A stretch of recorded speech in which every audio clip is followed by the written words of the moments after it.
These are all the books that I adore and are 4 to 5 stars. So I'm gonna share this with you guys. And oh my god, it's really heavy. Oh shit, it fell. Hey guys, welcome back to my channel with another cozy night new video with me, Aina. So last year has been a really great reading year for me. I managed to read 24 books. No, actually I managed to read 25 books last year. So I practically added 12 more books for last year's goal, because in 2021 I managed to read 12 books. I actually started reading again back in 2021. So 2021, my reading goal was to read 12 books, because as I was slowly starting my reading habit, I wanted to not overwhelm myself so much in reading a lot of books. So I tried to read one book a month, and I managed to reach that. So last year was 24 books, but I reached 25. And for this year, I was supposed to, I wanted to add 12 more books. So technically for the reading goal this year, it's supposed to be 36 books. But I don't feel that much confident in reaching 36 books to read this year. So I'm gonna go with 30 books this year. And if I have more time and I'm more motivated to read more for this year, hopefully I'll get 36. But the goal for this year, 2020 reading goal, is 30 books. Since last year has been a really great reading year for me, I want to share you guys all the favorite books that I adore and fell in love with last year. So these books are practically 4 to 5 stars, and I have these books reviewed on my Instagram, and some were reading vlogs that I posted on my channel. So if you guys want to go check that out after this video, please do. There's no particular rating, as in there's no last and first favorites. So I'm going to go through it as chronologically. I'm going to go through chronologically as how I read them last year. So I hope that sentence is correct. So the first book that I completely fell in love, adored the story from cover to cover, and it's practically 5 out of 5. The moment I start and the moment I finished is, of course, The Invisible Life of Addie LaRue by V.E. Schwab. To me, I feel like V.E. Schwab definitely took the word, or the meaning of the word, alone and lonely to a whole deeper level. The main thing that I love about this book and basically V.E. Schwab's writing is her writing style, her technique, how she structures her sentences, because I do notice the lines in here have some poetic elements, or it's very lyrical, or it sounds poetic to me. And I really, really adore if the writing has poetic elements or it sounds poetic, because to me, I feel like the writing and the story is just more beautiful. I did tab some of the lines or paragraphs that I think are poetic in blue. For example, I don't know if this is a really good example, but this is what I tabbed in blue. He wants to feel lighter, to feel brighter, but the room darkens and he can feel a storm creeping in. That was about Henry, and the ending is very heartbreaking. I think I noticed a pattern in V.E. Schwab is that she doesn't write endings how a typical story would end. So in this book, I feel like throughout reading this book, I would feel like, oh, the two main characters are going to be together. But if you read this book, then you know what happened in the ending. I just love the writing and all the scenes of Addie and Henry, of Addie and the stranger. So yeah, this was definitely 5 out of 5. So let's move on to the next favorite book that I adore. So for the next favorite book for last year is actually books, because this is the Monsters of Verity duology by V.E. Schwab. Also, same thing. I love her writing in this. I love the plot. I love the characters. August Flynn has my heart. I just want to hug him and feel him with so much warmth, because what he went through and what he's been doing inside was so heartbreaking to me. And I just feel like he deserves the world. He deserves the warmth of the sun. And I also like the concept of the monsters. There's the Malachi, Korsai, and Sunais. My favorite one, of course, has to be the Sunais because the concept for that monster is really interesting, because Malachi is kind of like the vampire. So they have fangs, sharp claws, and like very pale, and they, eat human flesh. Korsai, they're like kind of a darkness flesh eating monster, while Sunai, the way they feed is really interesting to me because they use music to feed, and basically they don't eat flesh, they eat the darkness in human, if that makes sense. The first book is my favorite book out of the two, because you get to meet August Flynn, you get to know what he's been dealing with, his inner demons and stuff like that, because he is one of the monsters, but he desperately wants to be human. I don't know if that's a spoiler. I hope it's not. The ending was also heartbreaking, or like very sad. I was like really sad of what happened to this one character. No, I was really sad to what happened to two characters, because one of the characters that I really adore, I forgot what's her name. Oh no, now I remember. But if I tell, you guys would know. But yeah, two female characters that I completely adore, but I was just really sad of what happened to them in the end. So yeah, that's for the duology, Monsters of Verity. So this is a poetry and short stories collection by Zack Shah, my third favorite book for last year. Honestly, I have like not much to talk about it. His writings to me is like very lyrical, and his poems have mostly, if not all, poetic elements in them. There's rhyming schemes, there's structure, there's stanza, and I just like poems that are traditionally structured because it's interesting. Like I love poems are like that are traditionally structured for like quatrain, couplet, and all that. It has a rhyming scheme. It's in-depth, figurative. So that's for me when I tend to read poems, if you guys can hear that. I want to highlight on the short stories because the short stories is really interesting. The chapter for the short stories is called Twisted Tales, and yes, the short stories all have their own twist in it. It's very nostalgic because it's about Disney characters. So one is from The Little Mermaid, one is from Maleficent, the other one is from Cinderella. So yeah, I think there's only 3 short stories. Am I wrong or am I right? Yes. I'm gonna read like one of my favorite poems in here. This one is called Prized Possession. I gave to you what's left of me, remnants of what others took. The parts of me you'll never see, the missing pages of my book. I've never given my heart out before, but with you I'll take the chance. Be careful where you keep it, dear, for my heart is now within your hands. So, see, it's very lyrical. It has structure, rhyming scheme. I adore those type of poems and like writing styles for poets. The next book that I completely adore and love in 2022 is this, A Deadly Education by Naomi Novik. This is my first book for the Skullman series. I do have the second and third book with me, but I haven't started reading them yet. I might start the second one tonight. Who knows? I did do a reading vlog, or was it a book review? I'm not sure, but I did do a video for this book, so you guys can check it here. The main thing that I love about this book is that it has the vibe of Harry Potter and the Maze Runner to me, and those two series are basically my childhood. It's like Harry Potter because this book is about magic. It has its own magic world. What do you call that? Magic system. It has its own magic system. It's a whole new magic system. So in the first book, I feel like in the earlier chapters, in chapter 2, I think, chapter 2 or chapter 3, mainly it talks about the magic system and the reason why it's like Maze Runner, because this magic school is kind of like in a void. If you look at the, what do you call that?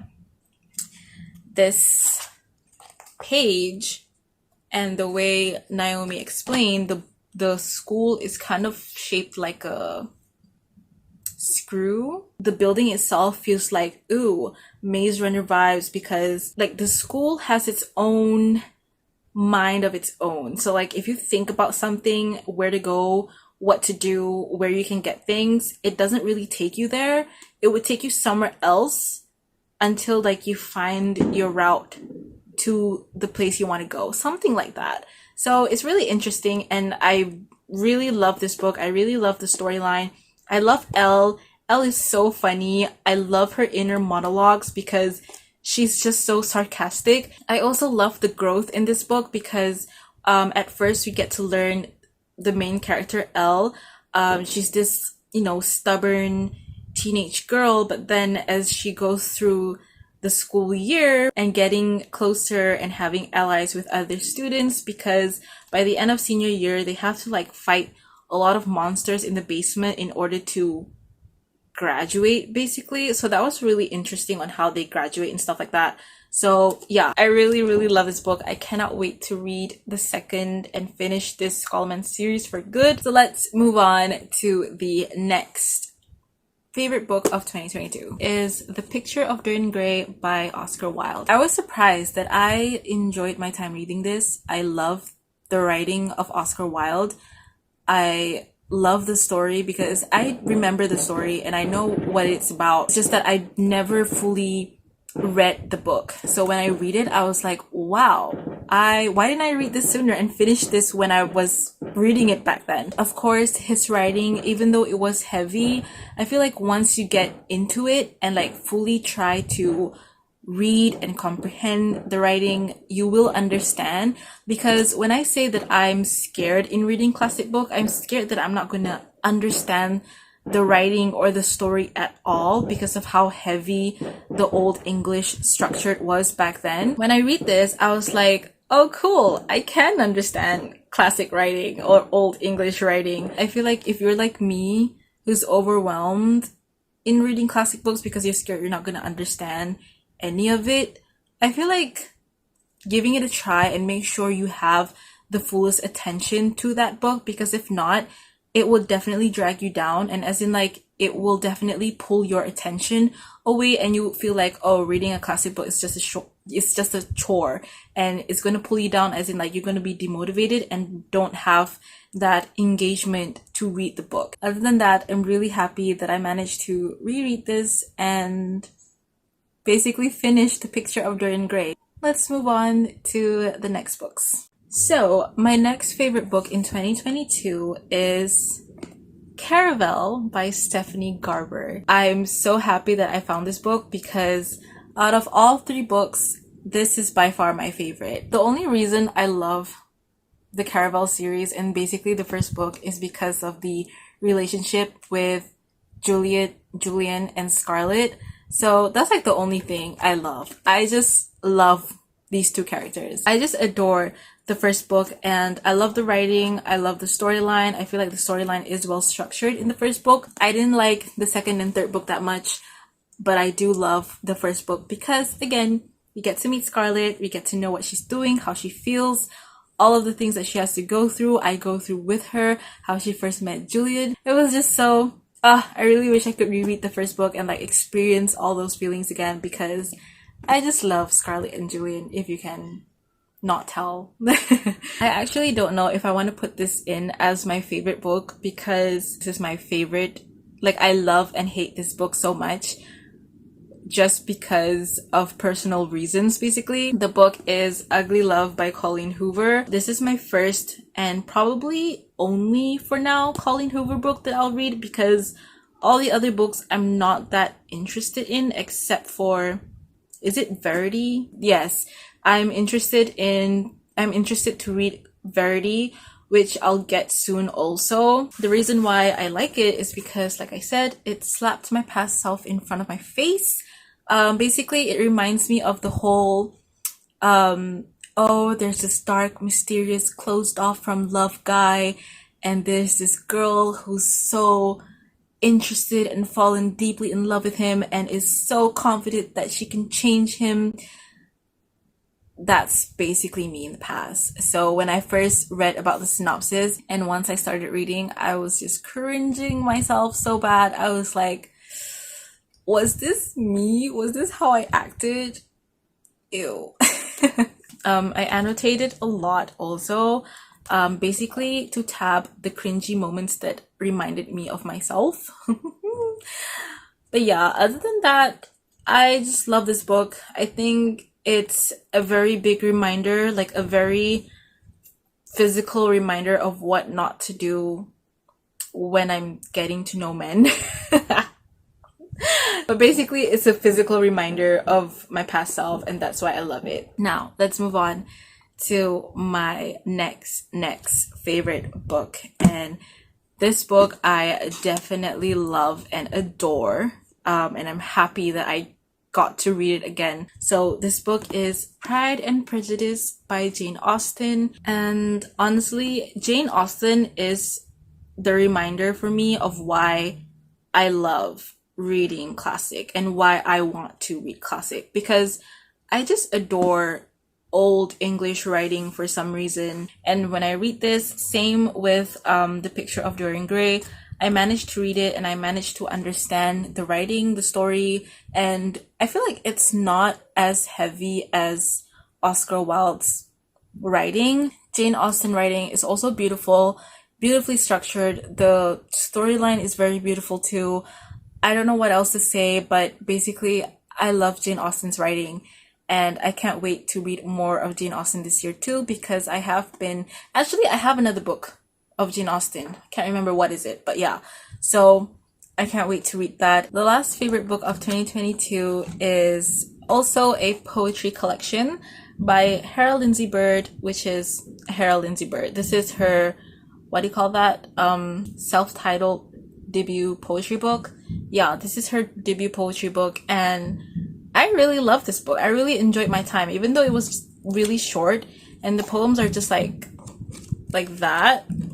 So when I first read the book, I was a bit not interested because it wasn't written as how old traditional poetry was written. So it doesn't have the old traditional structure, but her writing does have poetic elements in it. And one thing that I really love about her writing is that she's very sarcastic. She's very funny.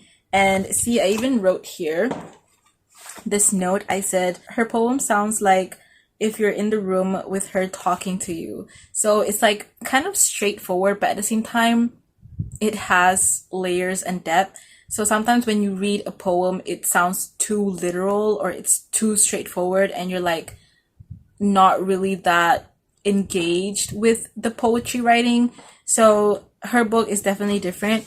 Here's another note that I said. Her writing is oddly poetic. There's no traditional structure, but still exists within the poetic spectrum. There's flow, rhythm, and tone, and makes you think and immerse into the poet's mind. I'm gonna read some of my favorite lines from her. This is from Lost Scrolls, but it's like setting the planet on fire by letting your kite fly too close to the sun. It's like loading a catapult with a catapult and catapulting it into irony.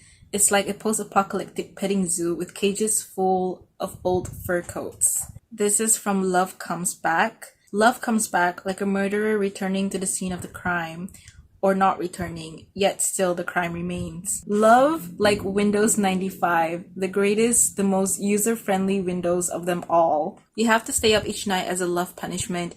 You have to handcuff yourself to the past and swallow the key. You have to think tragic sex thoughts like fucking in a casket. You have to say true sounding things and never mean them. Like, to me, if I were to say what modern poetry looks like, I feel like this is what I would like try to explain. This is practically modern poetry. It doesn't have the old structure, but it still has the poetic elements in there. This was surprisingly good, and it became one of my favorite reads for 2022. If I would try to choose my top favorite, like my most favorite, it's these. Invisible Life of Addie, LaRue, Deadly Education, and Caraval. This would be my top 3 favorites for 2022. So yeah, those are all my favorite books 2022, and I'm really happy to start reading again for 2023 and try to reach my goal to 30 books this year. Do let me know what were your favorite reads in 2022, and tell me if you guys have read any of these books that I mentioned. Let me know what you guys think of it. If you guys haven't read them yet, what are your thoughts? Like, do you want to read them? Do you plan on reading them? Or like, what books are you planning to read this year? And like, how many books do you guys want to achieve to read this year? Do let me know. So that'll be it for this video. I hope you guys enjoyed it. If you guys do, please give it a thumbs up. Comment anything you guys want to comment down below. Follow all my socials if you guys haven't, and subscribe if you guys haven't too, and I'll see you guys in my next video. Bye!